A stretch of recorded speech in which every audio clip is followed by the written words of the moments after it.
Friends, screen पर आप एक हिंदी पैराग्राफ देख रहे हैं। इसका हम इंग्लिश में स्टेप बाय स्टेप ट्रांसलेशन कर सीखेंगे कि इसे हम अपनी स्पोकन इंग्लिश में कैसे यूज़ करेंगे। तो चलिए वीडियो शुरू करते हैं। आज सुबह जब मैं घर से बाहर निकला तब जोरदार बारिश हो रही थी। देखिए, आज सुबह के लिए हम दिस मॉर्निंग कह सकते हैं, टुडे कह सकते हैं। तो आज सुबह मतलब दिस मॉर्निंग, ठीक है। जब के लिए आएगा यहाँ पर व्हेन। मैं आई, घर से बाहर निकला। देखिए, घर से बाहर निकलने को कहते हैं स्टेप आउट। क्या कहते हैं? Step out. अब ये चूंकि पास्ट टेंस का सेंटेंस है, निकला, तो क्या हो जाएगा? स्टेप का स्टेप्ड आउट हो जाएगा। क्या हो जाएगा? Stepped out of my house. घर से बाहर निकला, ऑफ माई हाउस, ठीक है। This morning when I stepped out of my house, तब जोरदार बारिश हो रही थी। देखिए, तब जोरदार बारिश हो रही थी, ये जो है पास्ट कंटिन्यूअस टेंस का सेंटेंस है। हो रही थी के लिए यहाँ पर हम वॉज या वर यूज करते हैं पास्ट टेंस में। सिंगुलर है इसीलिए वॉज आएगा, ठीक है। तो इट वॉज रेनिंग, जोरदार बारिश, रेनिंग हैविली, ठीक है। जोरदार बारिश हो रही थी के लिए इट वॉज रेनिंग हैविली। तो क्या होगा? इट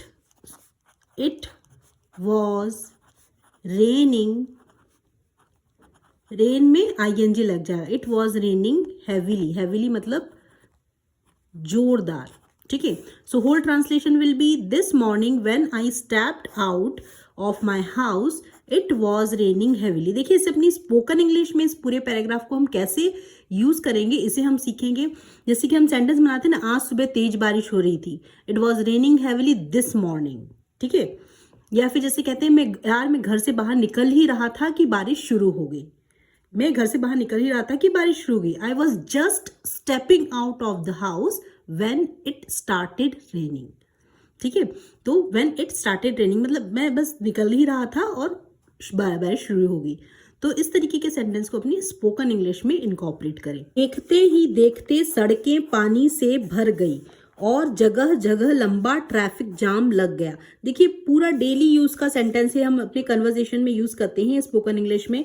देखते ही देखते मतलब होता है बिफोर आई न्यू इट।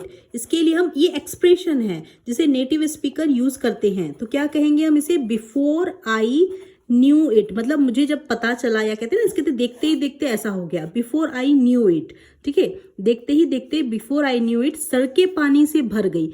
सड़क का पानी से भर जाने को हम कहते हैं पानी जमा हो जाना, भर जाना, फ्लड होना, ठीक है। फ्लड मतलब होता है बाढ़ आ जाना। फ्लडेड मतलब होता है पूरा पानी भर गया। The roads were flooded. देखते ही देखते before I knew it the roads were flooded. सड़कें पानी से भर गई। द रोड्स के लिए वर आया है, ठीक है। फ्लडेड, भर गई, और जगह जगह लंबा ट्रैफिक जाम लग गया। ट्रैफिक जाम को हम लंबा जाम को कहेंगे and a long traffic jam लग गया। देखिए, लग गया के लिए यहाँ पर गया के लिए वर्ब हम हैड यूज करेंगे। ये पास्ट का एक्शन है, ठीक है, तो हम यहाँ पर हैड यूज करेंगे। तो and long traffic jams had build up, ठीक है। लग जाने को हम यहाँ पर इकट्ठा हो जाना कहते हैं built up in many places, ठीक है। तो and long traffic jams had, गया के लिए यहाँ पर वर्ब हैड आई है, हैड बिल्ट अप। बिल्ड का जो है ये है थर्ड फॉर्म आया है, built up in many places. अब देखिए, हम अपनी स्पोकन इंग्लिश पे बोलते ही हैं कि देखो, देखते ही देखते मौसम बदल गया। जैसे हमने यहाँ पर ये सीखा है ना, देखते ही देखते, बिफोर आई न्यू इट, देखते ही देखते मौसम बदल गया। Before I knew it the weather changed, ठीक है। कुछ ही मिनटों में सड़कें पानी से भर गई। यार देखो, कुछ ही मिनटों में सड़क जो है पानी से भर गई। Within a few minutes the roads were flooded. ऐसे अपनी स्पोकन इंग्लिश में से यूज करना है। यार देखो, हर जगह ट्रैफिक जाम लग गया है। ठीक है, यदि हम इस किसी को उसी समय बोल रहे हैं कि देखो यार हर जगह ट्रैफिक जैम लग गया है, तो there is traffic jams everywhere आएगा। ठीक है, और यदि हम कह रहे हैं कि हर जगह ट्रैफिक जैम लग गया, मतलब वो पास्ट का एक्शन है, तो there were traffic jams everywhere. तो इस तरीके से अपनी स्पोकन इंग्लिश में इन्हें यूज करना है। कई लोगों को ऑफिस पहुंचने में देर हो गई। कई लोग मतलब होता है मैनी पीपल। क्या कहेंगे कई लोग के लिए? मैनी पीपल को ऑफिस पहुंचने में देर हो गई थी। देर होने को कहते हैं लेट फॉर वर्क। देर होने के लिए हम कहेंगे लेट फॉर वर्क। ठीक है, अब हो गई, गई के लिए हम यहाँ पर वर यूज करेंगे। Many people were late. People plural है इसीलिए वर आया है। ठीक है, प्लूरल के लिए आपका हम यहाँ पर वर यूज करेंगे, वर लेट फॉर वर्क। ठीक है, many people were late for work. या फिर आप इस तरीके से भी कह सकते हैं many people got late for work. देखिए गेट की जो सेकेंड फॉर्म होती है वो होती है गॉट, थर्ड फॉर्म भी गॉट होती है या फिर गॉटन होती है, लेकिन हम अमेरिकन इंग्लिश को नहीं ब्रिटिश इंग्लिश को फॉलो करते हैं इसलिए गॉट आएगा थर्ड फॉर्म। लेकिन चूंकि यहाँ पर ये पास्ट का एक्शन है इसलिए वर्ब की सेकेंड फॉर्म आएगी, तो यहाँ पर गॉट आएगा। ठीक है, many people got late for work. इसका हम इस तरीके से भी इसको बोल सकते हैं, many people got late for work. जैसे कि हम बोलते हैं ना यार बारिश की वजह से मुझे ऑफिस पहुंचने में देर हो गई। I was late for work because of the rain. आज मेरे पापा भी देर से ऑफिस पहुंचे। My father was also late for work today. तो इस तरीके से अपनी स्पोकन इंग्लिश में से यूज करें। कुछ बच्चों को स्कूल जाने में भी मुश्किल हुई। अब देखिए कुछ बच्चों को किसी भी काम को करने में परेशानी होने को हम कहते हैं, ये एक्सप्रेशन है, इसे नेटिव स्पीकर ऐसे ही यूज करते हैं, हैव ट्रबल डूइंग समथिंग। किसी भी काम को करने में यदि आपको परेशानी होती है वहां पर हम ये एक्सप्रेशन यूज करते हैं, हैव ट्रबल डूइंग समथिंग। ठीक है, अब देखिए स्कूल जाने में परेशानी होगी तो क्या होगा, ये हैव ट्रबल डूइंग समथिंग मतलब किसी काम को करने में परेशानी होना। हुई थी पास्ट का एक्शन है तो हैव की जगह क्या आ जाएगा, हैड ट्रबल। डूइंग की जगह जाने में पहुंचने में तो गेट आ जाएगा, गेट का हो जाएगा गेटिंग टू स्कूल। तो किस काम को करने में परेशानी हुई, had trouble getting to school. ठीक है, ये एक्सप्रेशन है जिसे नेटिव स्पीकर ऐसा ही यूज करते हैं। तो कुछ बच्चे सम चिल्ड्रन को स्कूल जाने में भी मुश्किल हुई, भी के लिए ऑल्सो आएगा, some children also had trouble getting to school. also had trouble getting to school, ऐसा सेंटेंस में है, some children also had trouble getting to school। ठीक है, जैसे बोलते हैं ना कि जैसे कि अब इसी से रिलेटेड कुछ सेंटेंस सीखिए आप। क्या तुम बारिश में भीग गए थे? पूछते ना, अरे क्या तुम बारिश में भीग गए थे? Did you get wet in the rain? अब इसमें एक आपको मैं बहुत ही अच्छी चीज सिखाने वाली हूँ, ध्यान से देखना। क्या तुम बारिश में भीग गए थे कैसे बोलेंगे, Did you get wet in the rain? क्या तुम बारिश में भीग गए थे? या फिर हम ऐसा भी बोल सकते हैं, did you get soaked. Wet की जगह क्या लिखेंगे हम, सोक्ड इन द रेन। या फिर डिड यू गेट कॉट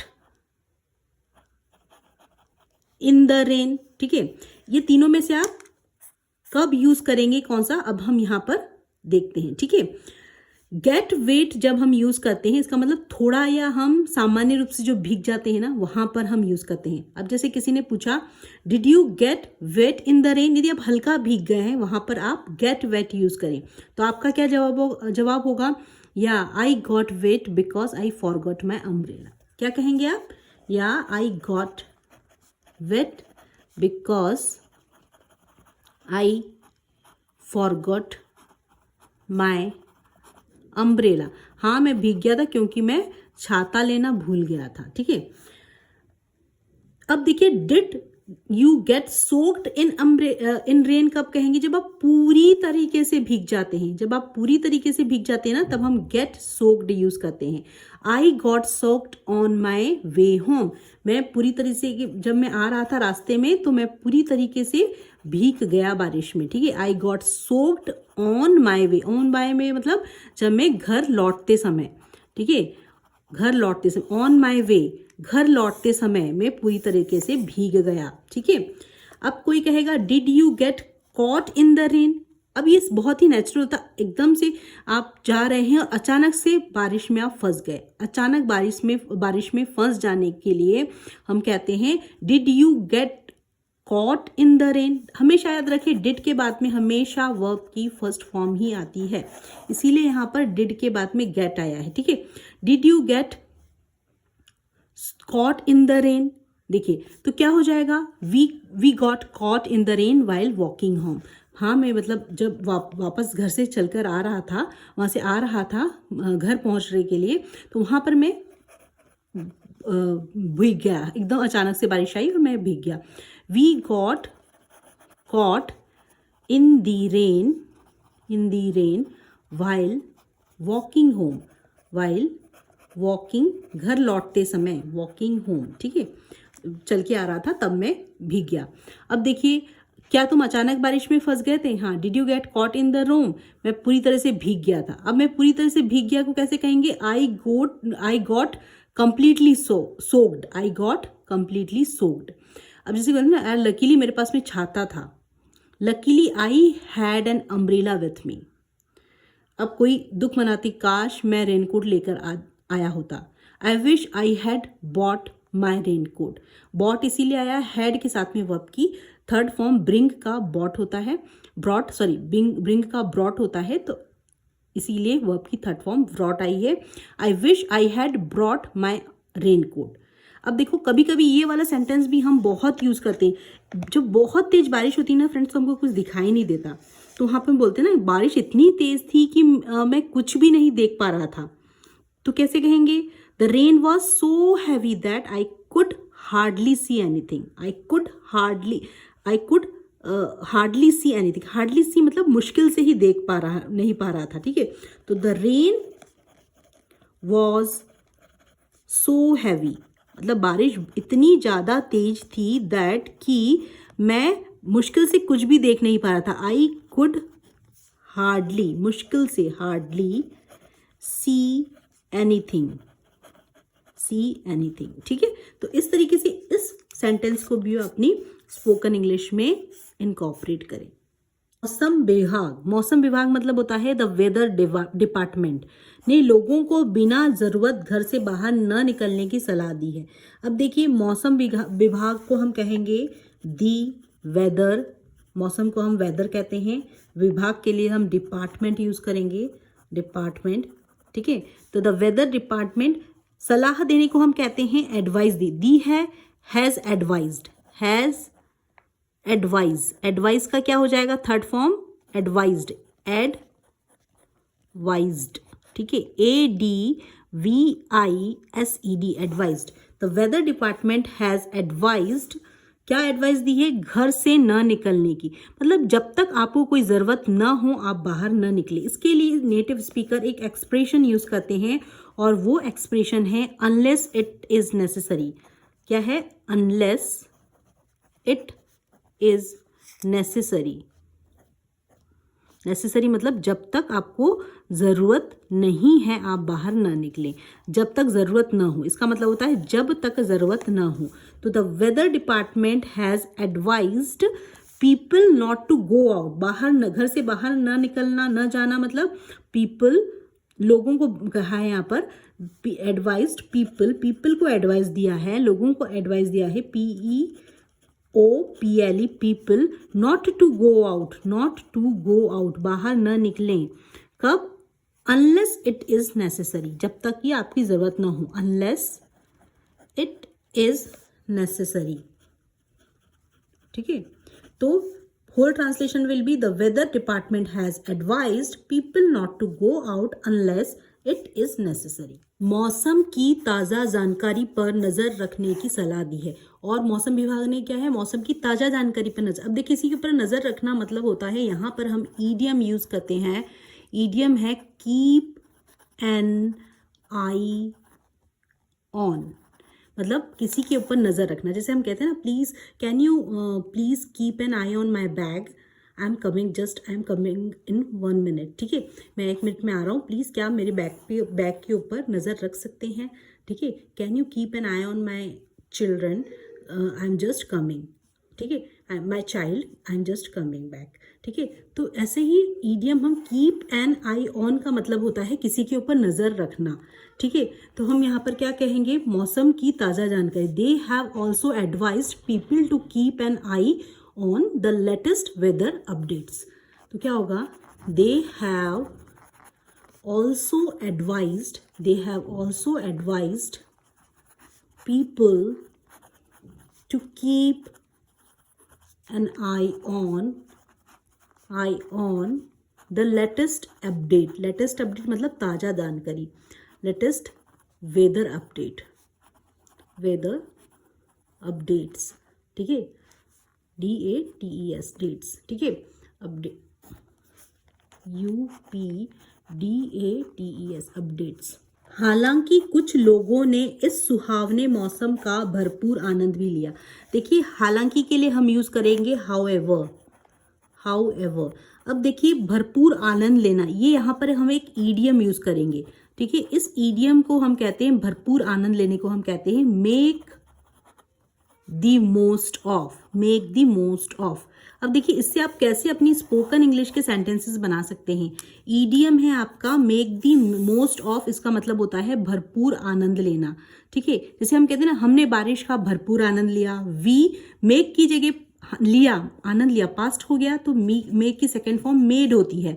तो हमने बारिश का भरपूर आनंद लिया, we made the most of the rainy weather, we made the most of the rainy weather. बच्चों ने अपनी छुट्टी का भरपूर आनंद लिया, the children made the most of their holidays, ठीक है। हमें हर अवसर का भरपूर फायदा उठाना चाहिए, we should make the most of every opportunity. तो यहाँ पर हम मेक द मोस्ट ऑफ से बहुत सारे day to day spoken English के सेंटेंस बना सकते हैं। बहुत ही प्यारा सेंटेंस है, हमें हर अपॉर्चुनिटी का भरपूर फायदा उठाना चाहिए, we should make the most of every opportunity. तो इस तरीके से इसे अपनी स्पोकन इंग्लिश में यूज करें। हालांकि कुछ लोगों ने सुहावने मौसम का आनंद लिया, सुहावने मौसम को हम क्या कहेंगे, प्लेजेंट वेदर। तो क्या बनेगा, however many peoples also made, लिया के लिए हमारा क्या हो जाए, made the most of the pleasant weather, ठीक है। सुहावने मौसम को हम कहेंगे प्लेजेंट वेदर।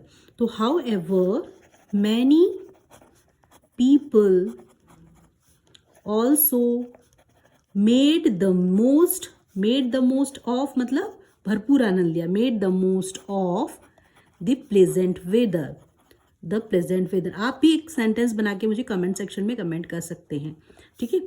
अब देखिए किसी ने गर्मा गर्म चाय और पकौड़ी का मजा लिया, ऐसा भी होता है ना, किसी ने गर्म चाय और पकौड़ी का मजा लिया। तो some enjoyed a cup of hot tea and pakoras, some enjoyed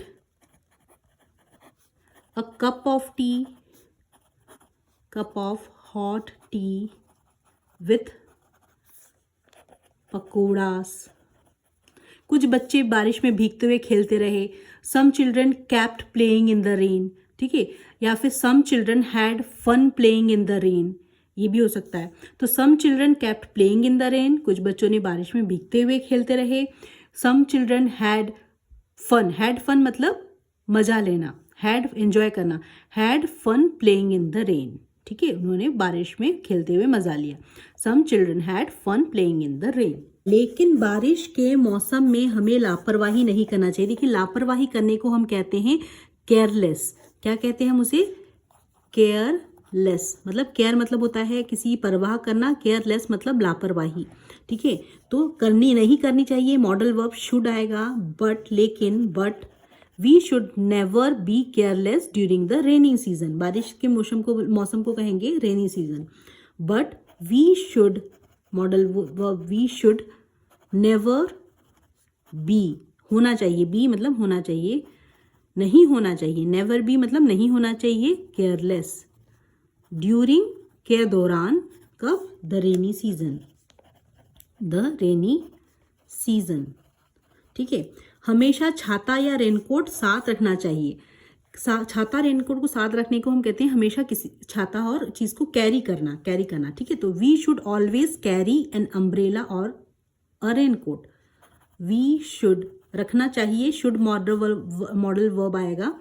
always carry करना मतलब रखना, ठीक है। यहां पर ये वाला आप हमेशा याद रखें, कैरी, ठीक है। Careless, carry an umbrella. An umbrella क्यों आया मैं बता चुकी हूँ पहले ही। AEIOU जब भी आता है किसी वर्ड के पहले तो उसके पहले हम एन लिखते हैं, ठीक है। कोई भी वर्ड यदि AEIO से बिगिन होता है, शुरू होता है, जैसे कि हम AEIOU जो होते हैं स्वर होते हैं 5 हमारे इंग्लिश अल्फ़ाबेट्स में, तो इससे यदि कोई भी आपका वर्ड स्टार्ट हो रहा है तो उसके पहले एन आएगा, ठीक है। तो ऑलवेज कैरी एन अम्ब्रेला और अ रेनकोट। इसलिए देखिए रेनकोट ये जो कॉन्सोनेंट से स्टार्ट हो रहा है तो इसलिए अ रेनकोट आया है, ठीक है। फिसलन वाली जगहों पर सावधानी से चलना चाहिए। फिसलन वाली जगहों को हम कहते हैं slippery roads. We should walk carefully on slippery roads. We should walk, चलना चाहिए, वी शुड वॉक केयरफुली, ध्यान से, केयरफुली, कहाँ पर, ऑन स्लिपरी रोड, जो कि फिसलन वाली जगह है, रोड है, स्लिपरी, SLIPPERY, स्लिपरी रोड्स, सड़कों पर, फिसलन वाली सड़कों पर ध्यान से चलना चाहिए। We should walk carefully CAREFULLY on slippery road. पानी भरी सड़कों से बचना चाहिए। देखिए यहाँ पर हम एक फ्रेजल जो एक्सप्रेशन है वो यूज़ कर सकते हैं, बचना चाहिए। किसी भी चीज़ से दूर रहने के लिए हम यूज़ करते हैं एक्सप्रेशन स्टे अवे फ्रॉम, ठीक है। स्टे अवे फ्रॉम मतलब होता है कि किसी भी चीज़ से दूर रहना, ठीक है। तो पानी वाली भरी सड़कों से बचना चाहिए। We should stay away from water locked मतलब पानी जहाँ भर जाता है, लॉक्ड हो जाता है, water locked road. We should stay away from water locked road. Water locked मतलब जहाँ से पानी भरा हुआ रहता है जिन सड़कों में, water locked road. Stay away यहाँ पर एक इंग्लिश एक्सप्रेशन है जो कि नेटिव स्पीकर यूज़ करते हैं, ठीक है। जैसे कि कहते हैं ना कि बिजली के खंभों से दूर रहना चाहिए, बिजली के खंभों से दूर रहना, stay away from electric poles, बिना वजह बाहर मत जाओ, don't go out unless it is necessary. पानी वाली सड़कों से दूर रहो तो stay away from flooded road भी कह सकते हैं और वाटर लॉक्ड रोड भी कह सकते हैं। यहाँ पर कुछ सेंटेंसेस हैं जो हम अपनी स्पोकन इंग्लिश में हमेशा यूज़ करते हैं, आइए देखते हैं। मैं हमेशा अपने बैग में रेनकोट रखता हूँ। आई ऑलवेज, रखने को हम कहते हैं किसी भी चीज़ को कैरी करना, ठीक है। तो I always carry a raincoat in my bag. बारिश के मौसम में हमेशा छाता साथ में रखो। Always carry an umbrella, CARRY, carry N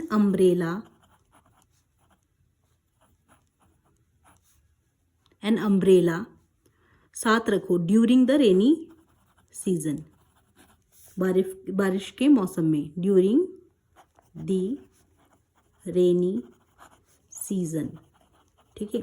अब देखिए स्लिपरी से हम इस तरीके से बना सकते हैं कि सड़क बहुत फिसलन भरी थी। यार देखो वो जो सड़क थी ना वो बहुत फिसलन भरी थी। The road was very slippery. ऐसे छोटे छोटे सेंटेंस जब आप बोलना शुरू कर देंगे, और ये ऐसे सेंटेंसेस है जो हमेशा रेडीमेड सेंटेंसेस है, आप इसे बिल्कुल कॉन्फिडेंटली यूज़ कर सकते हैं अपनी स्पोकन इंग्लिश में, ठीक है। The road was very slippery.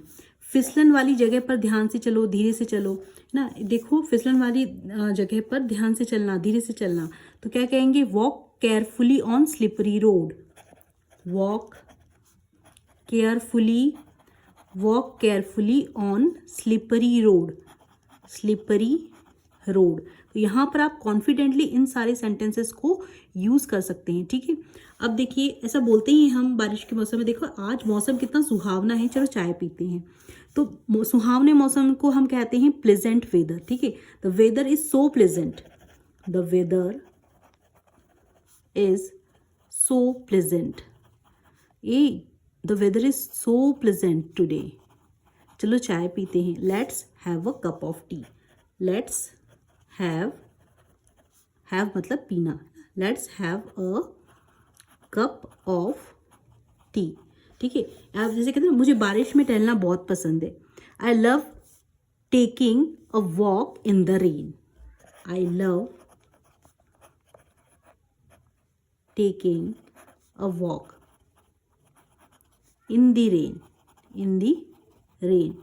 या फिर जैसे कहते हैं ना, जैसे बारिश हो गई, आपका कहीं बाहर जाने का प्लान बना हुआ है, तो बोलते हैं ना यार बारिश की वजह से हमारा जो प्लान है वो कैंसिल हो गया। तो प्लान कैंसिल होने को हम क्या कहते हैं, किसी चीज़ को कैंसिल हो जाना, यहाँ पर हम एक फेजल वर्ब भी यूज़ कर सकते हैं, उसे कहते हैं कॉल ऑफ। कॉल ऑफ का मतलब होता है कैंसिल हो जाना, ठीक है। तो our plan was called off, हो गया, तो कॉल ऑफ का हो जाएगा कॉल्ड ऑफ, ईडी लग जाएगा, called off because of the rain. क्या होगा, और प्लान वॉज, हो गया इसलिए वर्ब वॉज आएगी, was called of because of the rain, बारिश की वजह से। उम्मीद है कि कल मौसम साफ रहेगा, उम्मीद को हम कहेंगे होपफुली,